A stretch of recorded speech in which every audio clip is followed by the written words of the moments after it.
Olá, meu nome é Pablo Vilaça, sou crítico de cinema e diretor do site Cinema em Cena, e hoje esse vídeo não é para falar de filme nenhum, é para falar de uma série, da estreia da segunda temporada de Westworld, que é uma série que eu amei a primeira temporada. Inclusive, nós vamos linkar aqui embaixo na descrição do vídeo o link para o texto que eu escrevi sobre a primeira temporada, inclusive com captura de imagem para comparar rimas visuais, etc.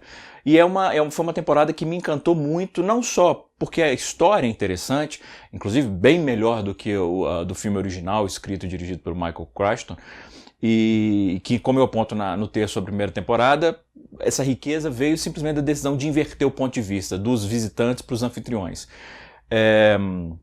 Então, quer dizer, é uma série que eu estava inseguro, inclusive, em relação à segunda temporada, pelo fato da primeira ter sido tão boa.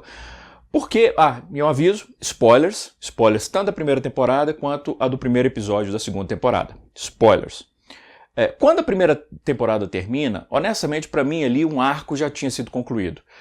A gente acompanhando os androides desde eles servirem como meros objetos para extravasar os impulsos piores da humanidade, quando quem quer estuprar, matar, essas coisas horrorosas, e essa violência que eles sofrem, até o momento em que eles criam senciência e consciência e se tornam não só percebem quem eles são, como eles são utilizados, mas resolvem agir sobre isso e ganham inclusive independência de ação. É um arco perfeito. Então terminar a primeira temporada com a Dolores atirando nos visitantes, principalmente aqueles executivos da empresa que os criou, eu achava que ali já estava um arco bacana. Mas a série terá outras temporadas, essa começou agora e eu estava inseguro. Para onde eles vão levar isso? Será que agora, depois desse arco todo, nós vamos passar uma temporada inteira vendo essa batalha entre humanos e androides? Quer dizer, fica desinteressante, porque o que enriquecia a primeira temporada era a riqueza de temas, era a riqueza de reflexões que ela propunha e o arco dramático dos personagens. Substituir tudo isso só por ação desenfreada era algo que me decepcionaria muito. E parece que eles encontraram o Jonathan Nolan e inclusive acho que a esposa dele também e a roteirista Lisa Joy, eles são parceiros de trabalho também, encontraram uma solução que pelo menos no primeiro episódio parece promissor. Spoilers. Que é o fato da gente acompanhar dois tempos cronológicos distintos. Sim, eles fizeram isso na primeira temporada, mas na primeira temporada isso servia mais como uma reviravolta. A gente não sabia que estava vendo tempos distintos até que a revelação principal do ato final da primeira temporada era isso. Esse não, eles já escancararam, deixa bem claro que são dois tempos cronológicos. Um que acontece logo depois do final da primeira temporada, quando os androides iniciam a sua rebelião, a sua revolução e começam a caçar os humanos. E a outra, 2 semanas depois, mais ou menos, com a chegada de militares ou paramilitares ao local onde fica aí o parque, para, enfim, conter aquela revolução. E as duas partes são encabeçadas pelo Bernard, o personagem do Jeffrey Wright. Não sei se isso vai acontecer durante toda a segunda temporada, mas nesse primeiro episódio, o Bernard se tornou protagonista de Westworld. Na primeira temporada era inquestionável que era Dolores. Nesse primeiro episódio, pelo menos, é o Bernard.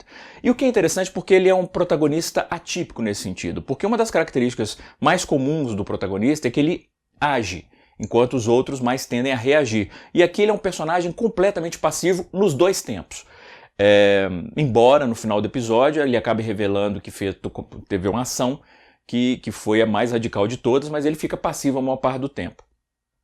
E esse ponto de vista é refletido pela direção do episódio com o fato de que a gente abre e encerra com o Bernardo o episódio. E é interessante notar como a primeira temporada ela abriu com a Dolores, e com ela foi e encerrou a temporada com a Dolores. Então eu fico curioso para saber que tipo de rima, se é que eles criaram alguma, com o fato da série ter começado a nos mostrar o Bernardo.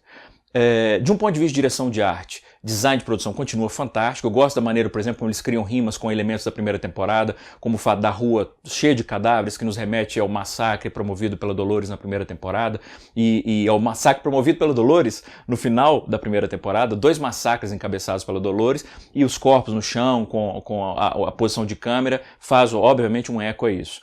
Acho interessante também como novos ambientes são introduzidos de uma maneira curiosa, como por exemplo esse laboratório secreto que a personagem da Tessa Thompson leva o Bernard no período que se passa logo após a Revolução.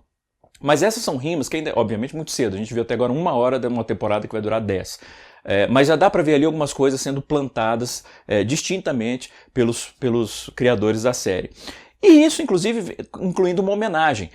A primeira vez que a gente vê o Bernard, 2 semanas depois, ele está no mar, meio confuso, a gente vê pelos detalhes da mão dele na água, na areia, e isso me lembrou imediatamente A Origem.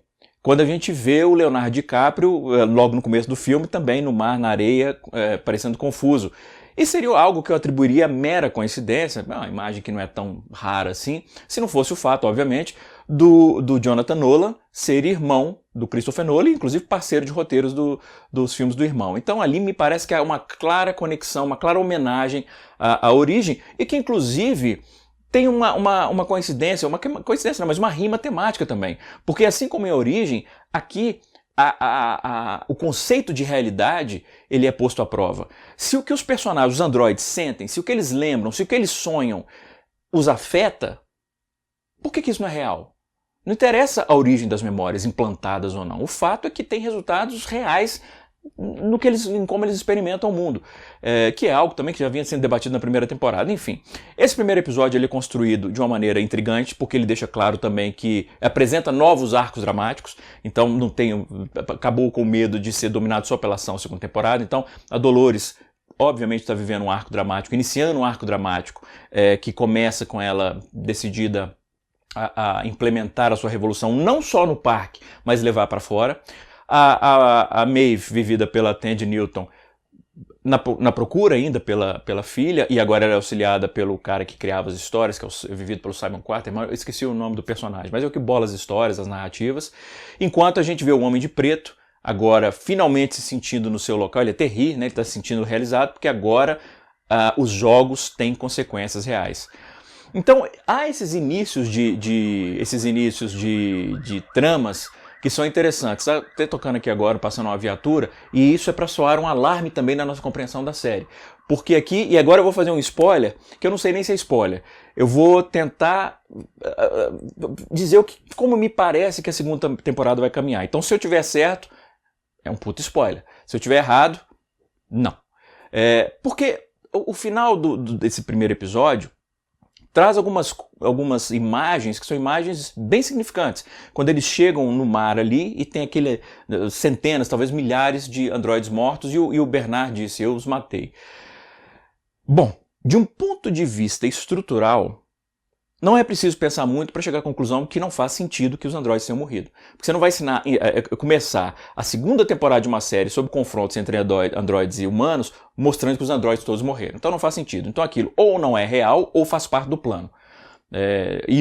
Ou os cadáveres ali são plantados de alguma maneira, ou uma simulação, ou corpo, enfim, não sei como. Talvez aí interfira o fato que a gente percebeu nesse episódio que figuras, elementos de outros parques estão conseguindo atravessar. Não sei, mas obviamente eles não estão mortos, porque começaria a temporada já falando de um final que destrói inclusive a possibilidade de outras temporadas. Então, obviamente parece que é um plano. O interessante é saber até o momento em que esse plano vai ser revelado. É um plano que vai ser revelado no final da segunda temporada ou no meio da segunda temporada? Porque tem uma frase da Dolores que é muito interessante nesse primeiro episódio, quando ela diz pro Ted que eles não vão só fazer uma revolução ali, que eles vão tomar conta também do mundo lá fora.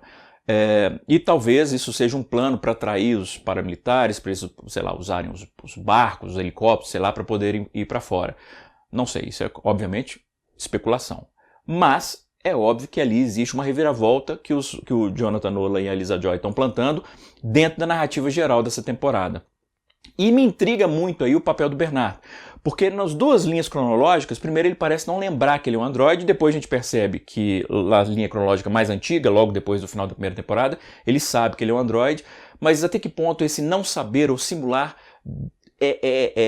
simulado é uma programação para que ele engane os humanos. Enfim, eu estava conversando com meu filho logo depois que a gente assistiu a primeira temporada, o final o primeiro episódio da segunda temporada, que ele me lembrou de uma fala dita pelo Robert Ford, o Anthony Hopkins, quando ele diz que Shakespeare, Mozart se tornaram música, ou algo assim. Estou parafraseando. O que seria interessante em reflexo própria figura do Dr. Robert Ford. Porque uma coisa fica clara, a versão humana dele realmente parece ter morrido. Tem um plano nessa segunda temporada em que eles viram o cadáver do Robert Ford só para ver que tem ali vermes já, larvas, comendo o seu rosto. Aquele ali até me pareceu uma manifestação clara para os fãs da série. Ó, vocês estão especulando que ele não está vivo? Que ele está vivo? Olha aqui. Não, morreu, está aqui. Mas isso não quer dizer que a consciência dele, os planos dele tenham morrido. Então essa frase da primeira temporada pode ter um significado muito interessante na segunda, mesmo porque nós vemos uma iteração juvenil do Dr. Ford falando com o Homem de Preto, que também é significativo. Enfim, é uma temporada que promete uma estrutura similar à da primeira em relação às linhas cronológicas, mas também promete desenvolver novas histórias e novos arcos de uma maneira que me intrigou e que eu realmente não havia antecipado. Gostei muito desse primeiro episódio e aí me lembrei de como é ruim ter que acompanhar uma série que você só vai ver o próximo episódio daqui a uma semana, porque assim, tô louco pra chegar. E é isso. Um grande abraço e boas séries.